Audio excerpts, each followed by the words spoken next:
Hello all of you. अपना आगे continue कर रहे हैं। देखो क्लासिफिकेशन में मैंने आपको बता दिया कि कोई भी गुड्स को कैसे क्लासिफाई मतलब रेट ऑफ ड्यूटी जाननी है तो उस किताब को पढ़ा कैसे करते हैं। पहले हेडिंग में जाते हैं, हेडिंग से भी पहले चैप्टर, चैप्टर से हेडिंग, हेडिंग से सब हेडिंग, सब हेडिंग से टैरिफ आइटम, है ना। लेकिन अगर कोई दिक्कत आती है तो मैंने क्या बताया था, क्या लगते हैं रूल्स। रूल्स कितने हैं? रूल 1 टू रूल 6, 6 रूल है जिससे अपन को रेट ऑफ ड्यूटी पता चलेगी या रेट ऑफ ड्यूटी जानने में आसानी होगी। उसमें सबसे पहले देखो बच्चों है रूल 1। रूल 1 मैंने यहाँ पे हेडिंग में तो लिखा है लेकिन यहाँ कहीं भी नहीं लिखा है। वो इसलिए क्योंकि रूल 1 ये कहता है कि कोई प्रॉब्लम ही नहीं है। प्रॉब्लम ही नहीं है मतलब जब हेडिंग से आप सब हेडिंग पे आराम से गए, सब हेडिंग से टैरिफ आइटम पे पहुंच गए तो मतलब रूल 1 ही लगा। तो रूल 1 इसलिए मैंने लिखा भी नहीं। तो rule 1 simply means when any importer or any assessee can easily classify his goods in chapter, after chapters heading, heading, then after subheading, after subheading tariff item, वहां तक पहुंच गया तो उसका मतलब रूल 1 लगा है। इसलिए ना तो एग्जाम में कभी आया ना आएगा। प्रॉब्लम्स चालू होती है रूल 2 से, प्रॉब्लम के सॉल्यूशन चालू होते हैं रूल 2 से, खत्म होते हैं 6 पर। तो अपन पहले रूल 2 पढ़ते हैं कि ये कौन सी लोगों को क्या दिक्कत आई जब ये रूल 2 लगाना। मतलब देखो हर प्रॉब्लम का सॉल्यूशन एक अलग रूल कर रहा है, तो हमारे दिमाग में वो याद होना चाहिए कि ये जो प्रॉब्लम है इसका सॉल्यूशन कौन से रूल में। तो अपन इसलिए स्टार्टिंग करते हैं रूल 2 से। रूल 2 दो प्रॉब्लम के सॉल्यूशन करता है, तो दो प्रॉब्लम के सॉल्यूशन में दो रूल भी बना दिए, रूल 2A एंड 2B।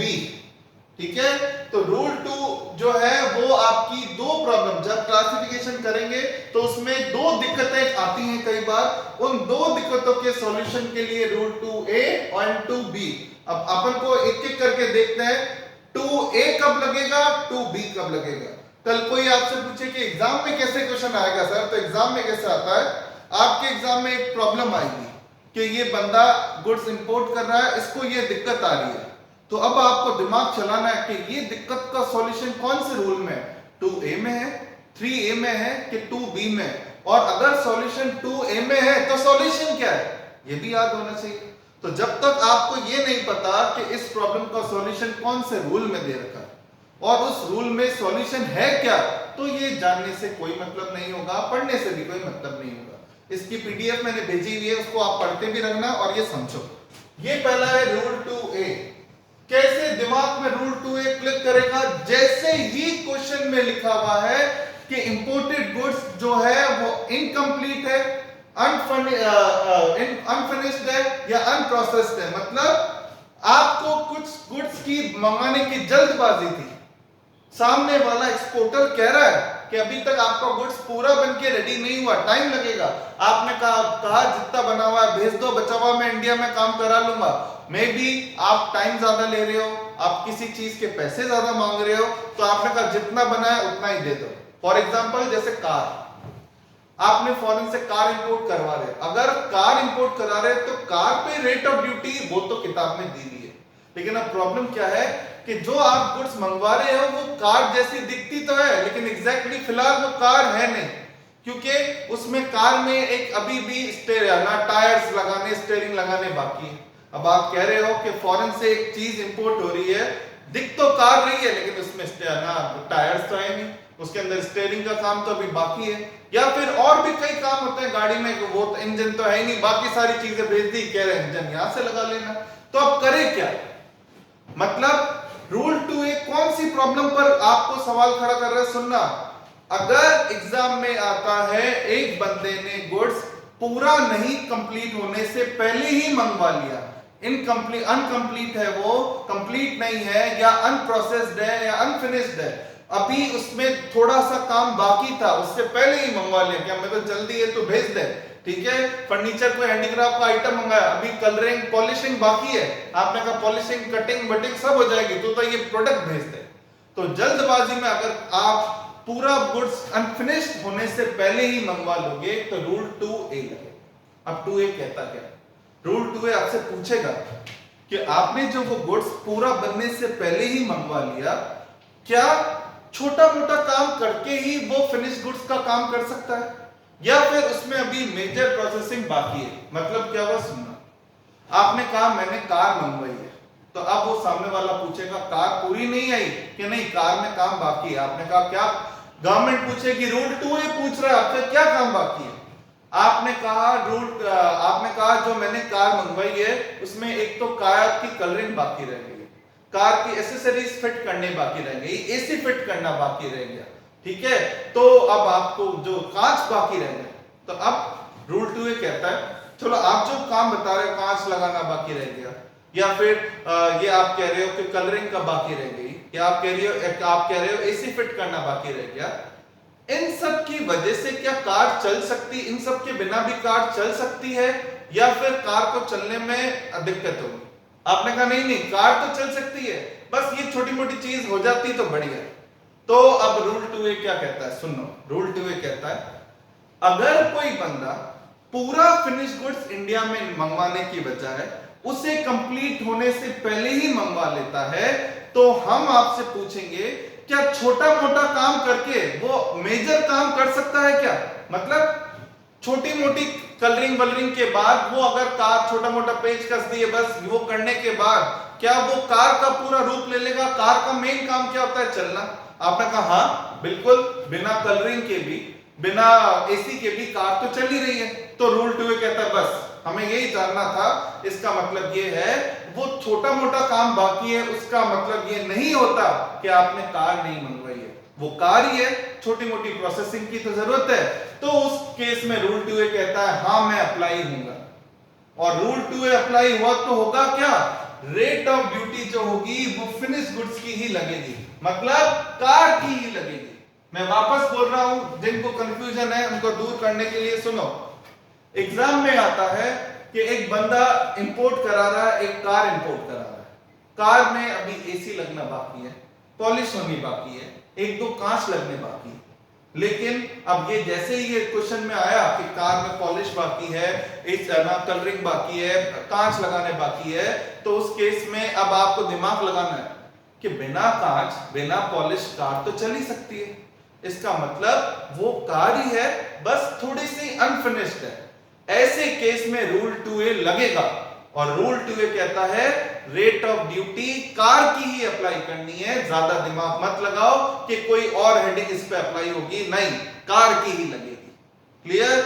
लेकिन आपने अगर ये बोला कि अभी इस कार में स्टीयरिंग का काम बाकी है, ब्रेक का काम बाकी है, इंजन लगाना बाकी है, बाकी कार एकदम टकाटक एकदम बढ़िया इंपोर्ट हुई है, लेकिन कार में बस इंजन फिट करना है। अब इंजन फिट करना है तो कार का काम होता है चलना, क्या कार उस बिना इंजन के चल सकती है? आंसर आता है नहीं। तो रूल 2A कहता है सॉरी मैं अप्लाई नहीं होगा, क्योंकि उसमें माइनर नहीं, कौन सी प्रोसेसिंग की रिक्वायरमेंट है, मेजर। तो रूल 2A पूछता है आपसे क्या छुटपुट काम करके भी आपका वो फिनिश गुड्स की तरह काम कर लेगा? आप कहते हो हाँ, हाँ बोलते हो तो रूल 2A लगेगा, और रेट ऑफ ड्यूटी किसकी लगेगी, फिनिश गुड्स की। लेकिन आप ना करते हो कि नहीं नहीं बहुत काम बाकी है, कैसे चलेगी, बिना इंजन की कैसे चलेगी, बिना स्टीयरिंग की कैसे चलेगी, बिना टायर कैसे चलेगी, तो फिर वो गवर्नमेंट कहती है अरे मेजर प्रोसेसिंग की रिक्वायरमेंट है, मेजर प्रोसेसिंग की रिक्वायरमेंट है, तो रूल 2A अप्लाई नहीं होगा। नहीं होगा तो आप सोच रहे हो फिर क्या होगा, फिर आगे कोई रूल आएगा वो हो जाएगा, लेकिन रूल 2A अप्लाई नहीं होगा। तो रूल 2A क्वेश्चन उठता है कब अप्लाई होता है, तब अप्लाई होता है जब आपका गुड्स कंप्लीट नहीं है, अनफिनिश्ड है, अनप्रोसेस्ड है, लेकिन छोटे मोटे काम से ही फिनिश गुड्स की तरह काम करने लग जाएगा, तो रूल 2A अप्लाई होगा और रेट ऑफ ड्यूटी उस फिनिश गुड्स वाली ही लगेगी।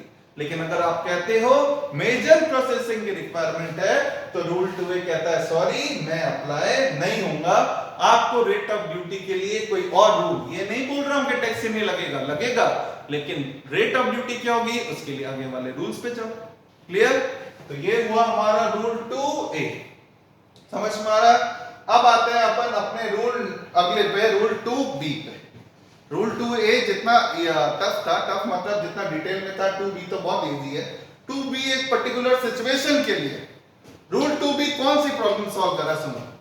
रूल 2B कहता है, अब मैं थोड़ा रब कर रहा हूं, रूल 2B कहता है कि आप जो फिनिश गुड्स बना, आपने जो फिनिश गुड्स इंपोर्ट किया उस पर रेट ऑफ ड्यूटी जानने में दिक्कत आ रही है, दिक्कत आ रही है, तो तो गवर्नमेंट कहती है अगर फिनिश गुड्स पे रेट ऑफ ड्यूटी जानने में दिक्कत आ रही है तो देखो ये कितने चीजों से बना है। आपने कहा 2 चीजों से बना है, ए से एंड बी से। ए और बी से मिलाकर मेरा फिनिश गुड्स बना है। गवर्नमेंट कहती है अच्छी बात है, ए और बी को मिक्स करके फिनिश गुड्स बना है। क्या ए और बी पे भी हेडिंग नहीं है? आपने कहा नहीं, ए पे तो नहीं है लेकिन बी की हेडिंग है 9801, मैंने देखी है। तो गवर्नमेंट कहती है अच्छा हेडिंग है, उसकी रेट ऑफ ड्यूटी क्या है? आपने कहा बी पे रेट ऑफ ड्यूटी 12 है। तो अब बात क्या होती है कि फिनिश गुड्स पे रेट ऑफ ड्यूटी नहीं पता चल रही, वो कितने रॉ मटेरियल से बना है? 2, और उन 2 पे भी रेट ऑफ ड्यूटी 1 की ही पता है। तो उस सिचुएशन में रूल 2 भी लगेगा। इसका मतलब अगर दोनों की हेडिंग पता है तो रूल 2 भी नहीं लगेगा। फिनिश गुड्स की हेडिंग पता है तो भी रूल 2 भी नहीं लगेगा। रूल 2 भी बहुत एक रेयरेस्ट केसेस का है जहां पर फिनिश गुड्स की हेडिंग गिवन नहीं होती। एग्जैक्टली वो फिनिश गुड्स 2 चीजों से ही बन के मिला है और उन 2 में भी हेडिंग 1 की है। तो उस केस में वो जो हेडिंग उस रॉ मटेरियल की है वही सेम हेडिंग किस पर एप्लीकेबल होगी? फिनिश गुड्स पर। इसका मतलब अगर इस पर रेट ऑफ ड्यूटी 12 है तो इस फिनिश गुड्स पर भी 12% ही चार्ज होगा। क्लियर? आपको रूल 2 भी याद रखना है। ऐसा कभी थ्योरी के लिए लिखने को नहीं आता है लेकिन समझना है, कभी लिखने को नहीं आता, याद रखना है कि एग्जाम में आया if any finished goods made from 2 components out of which heading of only one component is given, तो दिमाग में जैसे ये लाइन लिखी हुई है हाथों हाथ दिमाग में क्लिक करना है, अच्छा then rate of duty shall be of that component apply on that finished goods। Clear? अगर फिनिश गुड्स 2 से बना है, उन 2 कंपोनेंट में से रेट ऑफ ड्यूटी केवल 1 की गिवन है, तो जिसकी गिवन है उसी की rate of duty finish goods पर भी अप्लाई हो जाएगी। क्लियर? समझ में आया? ये कौन सा हो गया? रूल 2B हो गया। 2A खत्म, 2B खत्म। अब अपन चलते हैं रूल 3 पर। क्लियर? रूल 3 क्या कहता है? वन बाय वन करके समझते हैं। रूल 3 3 प्रॉब्लम के लिए, 3A, 3B and 3C, 3 problems के लिए। अब है क्या, वो ढंग से समझना पड़ेगा। 3A का देखो नाम पढ़ो, specific description prevail over general description. क्या मतलब हुआ इसका? जैसे कि सुनो, फॉर एग्जाम्पल एक एग्जाम्पल ले रहा हूं 3A का। आप स्पून्स बनाते हो, ठीक है? 3A कब अप्लाई होगा वो बता रहा हूं। रूल 3 कहता है मैं 3 प्रॉब्लम्स को सॉल्व करूंगा, ठीक है? पहली प्रॉब्लम के लिए है रूल 3A जिसका नाम है specific description prevail over general. ये क्या है वो समझो। आपकी एक स्टील फैक्ट्री है जिसमें आप क्या बनाते हो? स्पून्स। स्पून्स बनाते हो, जो चम्मच आप बनाते हो उसकी रेट ऑफ ड्यूटी आपको देखनी है। देखनी है तो आपने कस्टम की किताब निकाली, किताब में देखा 2 हेडिंग के बने, स्टील प्रोडक्ट्स एंड यूटेंसिल्स। अब स्टील की हेडिंग है 9812, इसकी है 9813। अब आप कंफ्यूज हो रहे हो। कंफ्यूज क्यों हो रहे हो? आप कह रहे हो कि ये जो मैंने स्पून्स बनाई है, ये स्पून्स बनती तो स्टील की हैं, तो फिर स्टील की रेट ऑफ ड्यूटी लगनी चाहिए। लेकिन वहीं दूसरी तरफ आप देखते हो यूटेंसिल्स। यूटेंसिल्स मतलब बर्तन वगैरह, और उन बर्तन में स्पून तो आती है। समझ में? बिना चम्मच के बर्तन क्या काम के? तो अब आप कंफ्यूज हो कि इधर जाऊं कि उधर से। क्लियर? तो जब ढंग से समझना, रूल 3 कब अप्लाई होगा? जब कोई फिनिश गुड्स एक से ज्यादा हेडिंग में क्लासिफाई होता है। अगर एक ही हेडिंग में क्लासिफाई होता है तो रूल 1 लगता है, रेट ऑफ ड्यूटी उसी की लगती है। तो 3A कब लगेगा? 3A लगेगा जब फिनिश गुड्स एक से ज्यादा हेडिंग में क्लासिफाई हो रहा है और आपको पता नहीं चल रहा है ये या ये, तो उस केस में 3A कहता है घबराओ मत। अगर कभी आपके साथ ऐसा होता है कि आपका फिनिश गुड्स इधर भी आ रहा है, आपका फिनिश गुड्स उधर भी आ रहा है, तो उस केस में 3A कहता है specific description prevail over general. Steel product एक जनरल हेडिंग है, उसमें यूटेंसिल्स भी आ जाएंगे, मशीन के प्रोडक्ट्स भी आ जाएंगे, फैन के, एसी के, कई तरह की चीजें चीजें, मतलब 1000 तरह की चीजें। स्टील एक जनरल हेडिंग है, उसमें स्टील से बनने वाले स्टील रॉड वगैरह बहुत सारी चीजें आएंगी, लेकिन यूटेंसिल जो है वो स्पेसिफिक हेडिंग है जो बर्तनों के लिए ही बनी है। तो जब आपके पास किसी चीज की स्पेसिफिक हेडिंग गिवन है तो आप जनरल हेडिंग में क्लासिफाई नहीं करोगे। समझ में आ रहा है? ठीक है, मैं अगर एक छोटा सा एग्जांपल लूं, एक पिज्जा के लिए बात करूं, आपको देखना है पिज्जा पे रेट ऑफ ड्यूटी क्या है। पिज्जा के जब रेट ऑफ ड्यूटी देखने चले तो आपने देखा कि एक तो लिखा हुआ है, मान लो क्या बोलते हैं, फूड आइटम्स, और एक लिखा हुआ है फास्ट फूड। ठीक है, अब फास्ट फूड भी है और अदर फूड रिलेटेड आइटम्स भी है, तो पिज्जा को जो स्पेसिफिक डिस्क्रिप्शन दे रहा है वो फास्ट फूड दे रहा है। ठीक है, नॉर्मल फूड में तो बहुत सारे खाने आते हैं, तो फिर आप बेटर है कि फूड में जाए, आप किस में जाओगे, फास्ट फूड में, और उसकी रेट ऑफ ड्यूटी लगाओगे। मतलब स्पेसिफिक डिस्क्रिप्शन किसको प्रिवेल करेगा, जनरल को, और इस केस में स्पून स्टील में नहीं, किस में क्लासिफाई होगी, यूटेंसिल्स। क्लियर? कल आपने एक मशीन मंगवाई 5 लाख की, वो फोटोकॉपी, स्कैनर, प्रिंटर और क्या बोलते हैं फैक्स का भी काम करती है। अब आप कह रहे हो कि मेरी मशीन तो फोटोकॉपी, प्रिंटर, स्कैनर, फैक्स सबका काम करती है, तो इसका मतलब आपका प्रोडक्ट 2 नहीं उल्टा 4-5 हेडिंग में क्लासिफाई हो रहा है। अब आप कंफ्यूज हो गए कि मेरी मशीन पर प्रिंटर की, फोटोकॉपी की, स्कैनर की, फैक्स की किसके रेट ऑफ ड्यूटी लगाऊं? तो गवर्नमेंट कहती है ये 5 लाख रुपए खर्च कोई फैक्स के लिए करता है?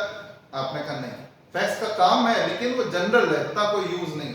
मेन काम क्या है उस मशीन का कि 1 मिनट में 100 कॉपी निकाल देती है, 500 कॉपी निकाल देती है। मेन तो आपने 5 लाख खर्चे फोटोकॉपी के लिए किए, प्रिंटर के लिए, स्कैनर के लिए कौन 5 लाख खर्च करता है? तो स्पेसिफिक डिस्क्रिप्शन क्या है इसका, फोटोकॉपी है, तो रेट ऑफ ड्यूटी फोटोकॉपी की अप्लाई होगी। मतलब आपको झूझना नहीं है एग्जाम में, सर हमें तो समझ में नहीं आ रहा ये किस में करें। ठीक है, आपको तो क्वेश्चन में आएगा कि इस गुड्स की स्पेसिफिक हेडिंग ये है, जनरल हेडिंग ये है, तब आपको दिमाग में लगाना है कि अगर ये बात है एक फिनिश गुड्स एक से ज्यादा हेडिंग में क्लासिफाई हो रहा है, तो जो मेन हेडिंग है उसकी rate of duty finish goods पे लगती है। क्लियर हुआ? ठीक है, अब आता है 3B। 3A और 3B ऐसे हैं कि 2 दिन कोई नहीं पढ़े तो वो कंफ्यूज हो जाता है। 3B का नाम क्या है, essential character prevail over general character. ये है specific description prevail over general, ये है essential character prevail over general. मतलब क्या हुआ, सुनो, जैसे बेस्ट एग्जांपल इसका कंप्यूटर है। आपने इंपोर्ट किया कंप्यूटर, कंप्यूटर की रेट ऑफ ड्यूटी देखनी है, कंप्यूटर पे रेट ऑफ ड्यूटी मिल नहीं रही, तो आपने कहा चलो कंप्यूटर किससे बना है देख लेते हैं। पता चला सीपीयू से, माउस से, कीबोर्ड से, और क्या लगता है, सीपीयू, कीबोर्ड, मॉनिटर, सीपीयू हो गया, हाँ मॉनिटर भी बाकी है, वो माउस है, और ये मॉनिटर। इन सब चीजों से मिलकर कंप्यूटर बना। ठीक है, मेरी बात ढंग से सुनना, 3 और 3D में फर्क है। 3A कब लगता है, जब फिनिश गुड्स पर 2-3 हेडिंग गिवन हो, जब तो लगता है 3A। अभी ये प्रॉब्लम अलग है। ये प्रॉब्लम क्या है, आपके फिनिश गुड्स पे हेडिंग पता नहीं चल रही, पता नहीं चल रही, तो हर रूल ये कहता है रॉ मटेरियल पे चलो। रॉ मटेरियल अगर 2 होते, उसमें हेडिंग 1 की ही होती तो 2B लग जाता, लेकिन रॉ मटेरियल जो है वो तो 2 या 2 से ज्यादा है, और हेडिंग सबकी पता है, सीपीयू की भी, माउस की भी, कीबोर्ड की भी, मॉनिटर की, सबकी रेट ऑफ ड्यूटी किताब में गिवन है, लेकिन कंप्यूटर की नहीं है। तो अब अपन चूज करना है कि कंप्यूटर पर इन चारों में से कौन सी रेट ऑफ ड्यूटी लगाए। तो फिर गवर्नमेंट कहती है अगर ऐसी प्रॉब्लम आती है जहां पर फिनिश्ड गुड्स की हेडिंग नहीं है, उसको बनाने वाले 2 या 2 से ज्यादा रॉ मटेरियल है, तो उसकी रेट लगाओ, उसकी rate of duty finish goods पे लगाओ जो उसको मोस्ट एसेंशियल कैरेक्टर देती है। सबसे इंपॉर्टेंट पार्ट कंप्यूटर के अंदर जो सबसे इंपॉर्टेंट चीज होती है वो क्या है, सबका एक ही जवाब होगा, क्या होगा, सीपीयू। तो उस केस में सीपीयू की रेट ऑफ ड्यूटी कंप्यूटर पर एप्लीकेबल करनी। क्लियर? माना कंप्यूटर के लिए माउस भी जरूरी है, कीबोर्ड भी जरूरी है, मॉनिटर भी जरूरी है, लेकिन सबसे इंपॉर्टेंट क्या है? आज 60,000 का कंप्यूटर खरीद रहे हो तो कोई कहेगा 60,000 का कंप्यूटर, इसका मतलब इसका सीपीयू बहुत बढ़िया होगा, यही कहेगा, क्योंकि मोस्ट इंपॉर्टेंट तो सीपीयू होता है। तो 3B कहता है चेक करो आपका फिनिश गुड्स में सबसे इंपॉर्टेंट रॉ मटेरियल क्या है। समझ में आया? किसी कार में सबसे इंपॉर्टेंट क्या होता है? इंजन, टायर, स्टीयरिंग सब होती है, लेकिन सबसे इंपॉर्टेंट इंजन है। तो इंजन की रेट ऑफ ड्यूटी कार पे लगा दो। वो कब? जब फिनिश गुड्स पे रेट ऑफ ड्यूटी पता नहीं है। तो ये कौन कहता है? 3B। 3A और B में फर्क समझो। A कहता है फिनिश गुड्स की हेडिंग एक से ज्यादा है, 3B कहता है फिनिश गुड्स की हेडिंग है ही नहीं, मजबूरी में रॉ मटेरियल पे गए, और रॉ मटेरियल इतने सारे हैं कि किस पे जाएं?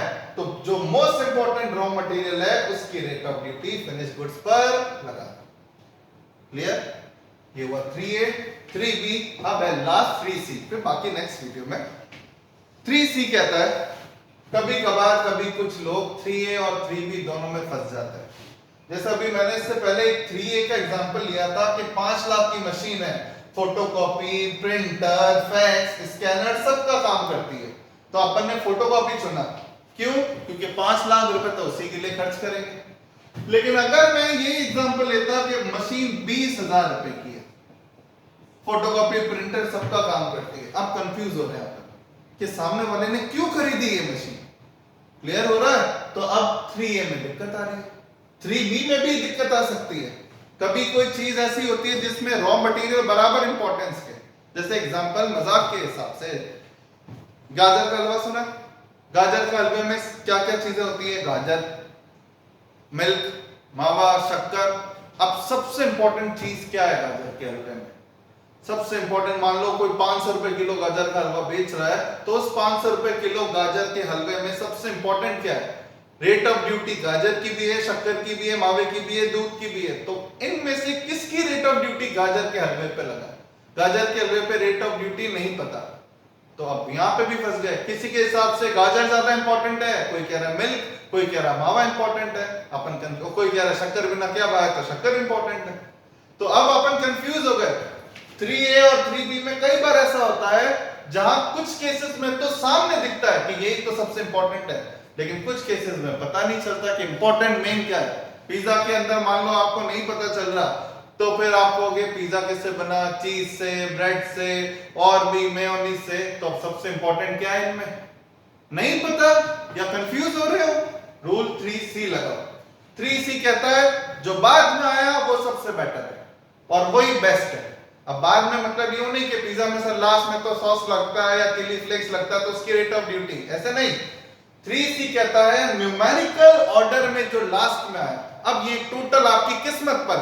फॉर एग्जांपल जैसे ये फोटोकॉपी का एग्जांपल है, फोटोकॉपी की हेडिंग है 1280, प्रिंटर की है 1390, फैक्स की है 1110 और स्कैनर की है मान लो 1420।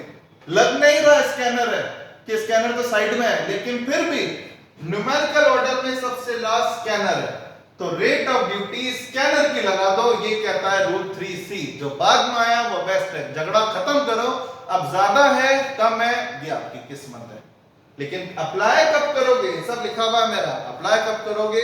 जब 3A एंड 3B एप्लीकेबल नहीं हो पा रहा है, क्योंकि कंफ्यूजन हो रहा है कौन सा लगा है। क्लियर? 3C कोई अलग रूल नहीं है, 3A और 3B का ही पार्ट है। बट जब प्रॉब्लम आ जाती है, पता नहीं चलता कि एक गुड्स कहां क्लासिफाई हो रहा है, सब जगह हो रहा है, ज्यादा इंपॉर्टेंट क्या है नहीं पता, तो 3C कहता है प्रॉब्लम सॉल्व तो करो। क्लियर? समझ में आया? इसके बाद अपन नेक्स्ट वीडियो में पढ़ते हैं, आप यहां तक पढ़िए।